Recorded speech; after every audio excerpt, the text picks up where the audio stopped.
Hey guys, MySoPods and more with me.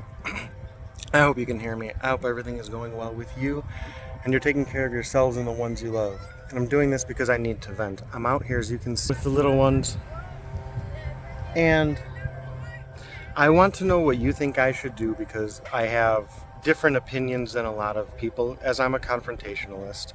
And again, I hope you can hear me because there's landscape and stuff going on across there and there's a lot of wind. But I just witnessed a grown man flinging a puppy 3 or 4 times because the thing wanted to stay by him, but he wanted the thing to go to the bathroom. And it's a little puppy, and not that it's okay for a big-sized dog, but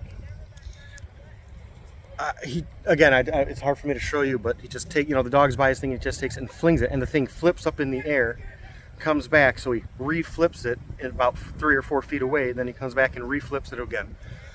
Now, there is a part of me that wants to go and punch that man in the face. But there's also a part of me that thinks maybe he's having a bad day and doesn't understand. Maybe his mom passed away and he's having a bad day, which, again, I won't say that that would be a reason to do that, but that would be an excuse for your behavior. And something like, I'm sorry and I'll never do that again, is the conversation that should take place. But what will generally happen is I'll go there and say, you shouldn't do that to your dog, and people will say something like, mind your own business. It's my dog. Who are you? Blah, blah, blah.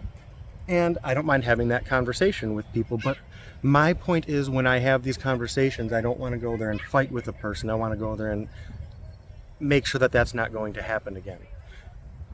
What should I do? I did go in and right over here where the ladies are, explain it to them.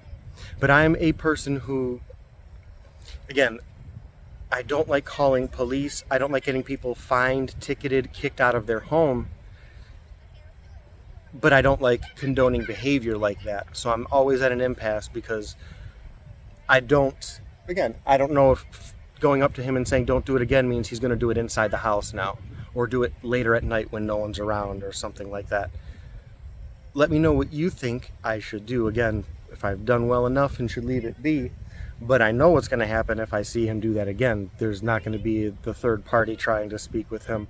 And again, just like I'm talking now, as angry and ornery as I am, I think you can see I'm not bristling with anger. I'm not cussing my words and anything like that. But it's very easy for me to say, I'm going to call the police on you if you do that again, because that's not what you do with a dog. Now, again, like I was telling the ladies here, maybe when he bought that dog, they didn't tell him, by the way, don't beat up your dog, don't fling him away, don't do things like that, don't physically abuse your dog. Maybe they didn't tell him that, and maybe this is his first dog and he doesn't know. And he needs the help. And like I say, so between me and the ladies here, hopefully he gets that done. But do you think I should have done more? I don't know. These are those situations where, I say, as a confrontationalist, I don't know how to handle things. I don't know. I hope everything's going well with you. You're taking care of yourselves and the ones you love. And hopefully you're having a better day than that dog, man.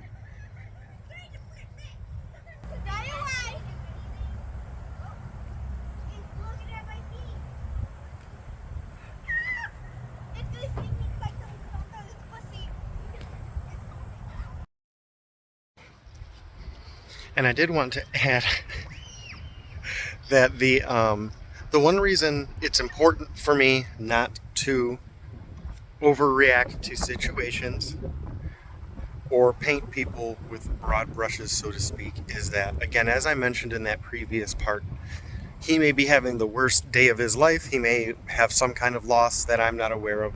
And again, not that that excuses the behavior, but it would make sense from an irrational point of view. But what I always say is, there have been days between all of the things I've done and experienced in life and all of the errors and mistakes I've made, they've led to me being maybe angry, upset, short, ornery. Maybe one day, wait for the wind.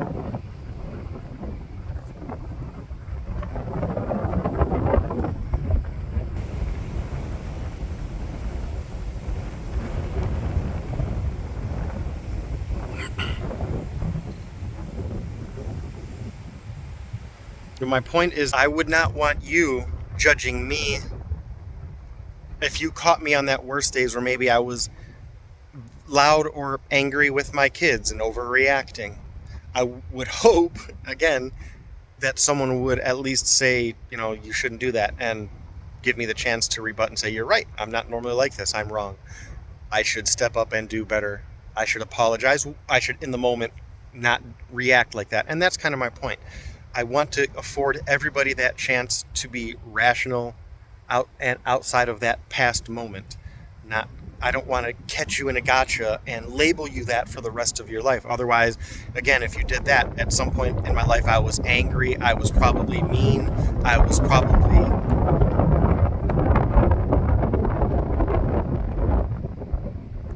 probably insulted people or made personal attacks for wrong reasons. Not that there are other reasons. And again, I don't want to be judged for the rest of my life based on that. And similarly, maybe he's having that bad moment and he needs just to come out of that moment. That is a big thing for me now. And with that, I always say, though, that at that point puts me in a position to start removing doubt. So again, if you're ornery, angry, cranky, and make a mistake once, that's understandable. Twice, I get life happens, but when it's the third and the fourth and the fifth and the sixth time, that tells me that is a problem with you as a person, not with you in the moment. I wanted to get that out there, so we're going to finish our walk, go in a little bit. I hope you guys are, again, taking care of yourselves, taking care of the ones you love. Go easy.